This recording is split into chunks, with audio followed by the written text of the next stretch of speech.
Bonjour, c'est Céline et Vanina. On est encore au WAPI et aujourd'hui, on va demander à Anthony comment il a fait pour rebondir suite à sa reconversion professionnelle. Parce qu'avant, il était moniteur de plongée et comme il ne peut plus aller à l'étranger maintenant, il est au WAPI. Donc, comment as-tu, Anthony, fait pour faire ta reconversion professionnelle? Quelle qualité ça t'a demandé de développer? Donc, tu vas nous tirer une carte Solilune et puis on va voir ce que tu en penses. Ok, allez, c'est parti. Je tire d'abord la carte. Hein. Ouais. Allez. Et tu la montres à la caméra et tu la lis. Et c'est la résilience. C'est résiliente. C'est exactement ça que je pensais. C'est fou, hein. Oh, bravo. Juste avant, il nous dit, je pense que la résilience, on lui dit, non, mais attends, Anthony, tu vas tirer une carte et on va voir ce qui sort. Et là, c'est la carte de la résilience. Bon, explique-nous. Bah, alors, la résilience, pourquoi? Bah, parce que j'ai dû rentrer à cause du Covid. Je suis instructeur de plongée, donc j'ai dû arrêter de voyager du jour au lendemain parce que j'avais plus de clients. Et quand je suis rentré en France, plus de touristes exactement. Et quand je suis rentré en France, bah, du coup, il fallait un endroit où je puisse dormir tranquillement. Donc, j'avais trouvé le WAPI. Je connaissais déjà Johan qui tient le WAPI. Et du coup, j'ai trouvé un travail en attendant. Ça fait maintenant 1 an et demi que j'ai un CDI. Je suis technicien en milieu paramédical. Et je repartirai, mais je ne sais pas encore quand. Donc, du coup, oui, ça demande de la résilience. Pourquoi? Parce que, en attendant, je continue de me former. Notamment, là, d'ici 6 mois maintenant, je pense que je vais essayer de faire un diplôme d'état de plongée français.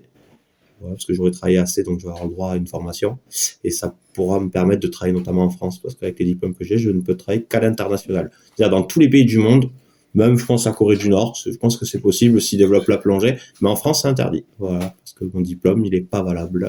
C'est pas un diplôme d'État. C'est un peu la spécificité française. Donc c'est de la résilience, beaucoup de résilience. Et alors on pourrait peut-être inclure les mots, tu vois, que tu as en bas de la carte. Oui. Donc d'un côté il y a chimérique et de l'autre il y a suicidaire. Et en fait, chimérique, c'est on fait semblant, on met un mouchoir dessus, et, tu vois. Et suicidaire, et en fait, du coup, c'est comme si on reste bloqué dans le processus de changement sans aller jusqu'au changement. Exactement. Comme ce que tu viens de décrire. C'est un peu toujours le risque, c'est que moi, mon projet, il se développe petit à petit. C'est-à-dire que ça fait 2 ans, ça fait pas 2 ans que je sais que je vais passer le diplôme d'État français. C'est à force de travailler, là, j'ai compris que j'avais ça qui se débloquait de ce côté-là. Après, j'ai d'autres projets en soutien à côté. Ici, moi, j'ai un petit loyer, par exemple, avec un salaire qui est correct, donc j'arrive à mettre de l'argent assez facilement. Le but, à moyen terme et à long terme, c'est que je resterai pas vivre en France. C'est pas mon objectif de vie. Mon objectif de vie, il est de partir d'ici, clairement. Ouais, et de faire ma vie ailleurs et de mourir ailleurs, en fait. Tout à l'expérience d'avoir déjà vécu mais ça, après, ce que je veux dire, c'est que ce sera pas forcément dans la plongée. Moi, je pensais aussi, c'est possible que je puisse partir au Brésil, notamment à Alto Palesso, et d'ouvrir un petit truc, tu vois, à côté, et d'en vivre, en fait. Ça me suffira. Il n'y a pas besoin de grand chose pour vivre. C'est l'avantage de quand tu travailles à l'étranger, comme ça, sur des petites îles, tu vis avec, quand t'es instructeur de plongée, déjà, tu bosses tout le temps. Donc, en dehors de ton équipement, en fait, tu vis avec pas grand chose, et t'as pas besoin de grand chose.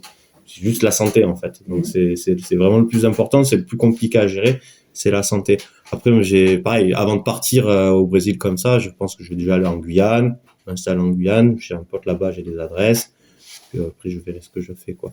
Ok, donc il y a bien ce retournement qu'elle représente et cette pirouette, et en même temps, le fait de pouvoir retomber sur tes pieds et garder le fil avec ta passion. C'est ça. Voilà, ma passion, c'est de voyager, notamment, entre autres.